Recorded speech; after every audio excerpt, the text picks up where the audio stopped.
Okay, next let's talk about some of the cultural aspects of Southeast Asia. This is a figure showing the what's called the ethno-mosaic of Southeast Asia, and the it's a little bit, this looks a little bit too simplified.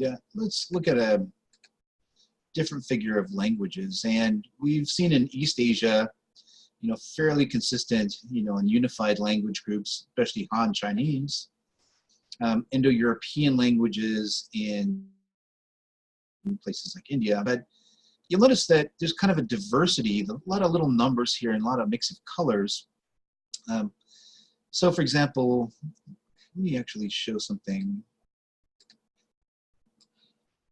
This is a website that has a more detailed linguistic map of Southeast Asia. And if we get into, say, the highland areas around Vietnam, you can see there's a lot of small pockets of different language dialects. That includes long languages, by the way. So these little kind of areas in red are up in highlands of Southeast Asia. Here we have, these are where Hmong language, like the red areas are where Hmong language is spoken, but you can see there's a fairly diverse group of different sort of ethno-linguistic groups. And likewise in islands like the Philippines, that fair amount of different diverse languages and dialects that are spoken because of the isolation of the different islands. Let's take that away.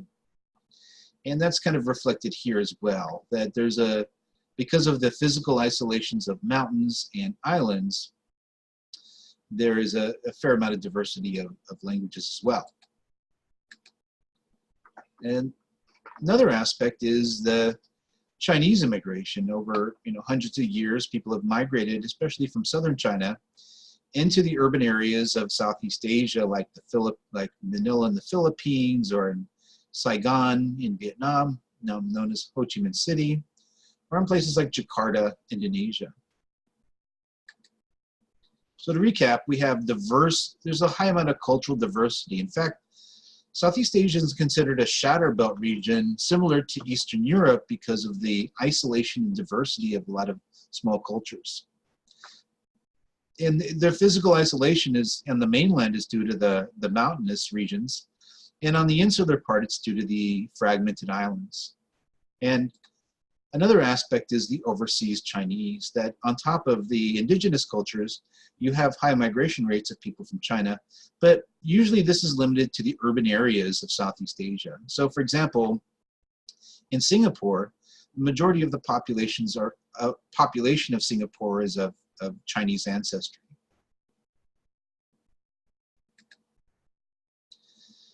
This is a figure showing religions in the world, and we have we have Hinduism in India that we've talked about before, but not much Buddhism except for in Sri Lanka. But here we have more Buddhism still thrives in Southeast Asia.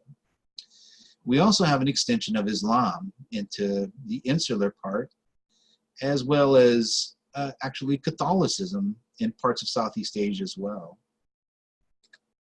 So here's a better view of it. You have here from Myanmar to Thailand, through Cambodia, through Vietnam, on the mainland, Buddhism is an important religion. When we get down to the island countries, Islam is very important. But we also have Catholicism. It's kind of a mix of Buddhism, Islam, and Catholicism. And the Catholicism is really related to its colonial history. Again, Spanish colony in the Philippines, so the Spanish brought with them their religion of Catholicism, as well as here in East Timor, which is a Portuguese colony. So to recap, you have three principal religions: Buddhism, which is dominant on the mainland, Myanmar, Thailand, Cambodia. We also have Islam, which is dominant in the south, particularly in Indonesia and in Malaysia. And because, if you remember, Indonesia is the fourth largest country in the world, and because of that, it has the largest Muslim population in the world. So there are more Muslims in Indonesia than any country in the Middle East, simply because Indonesia is so big in terms of population. And we also have Catholicism in the Philippines and also down here in East Timor. And again, this is a remnant of the colonial period with Spain and Portugal. especially Spain and the Philippines.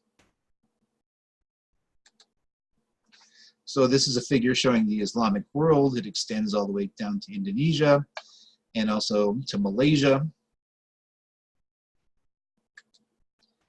This is due to relocation diffusion, people bringing the religion through trade to places to the East Indies, which is now Indonesia. On the mainland, Buddhism is important. This is a Buddhist temple in Thailand.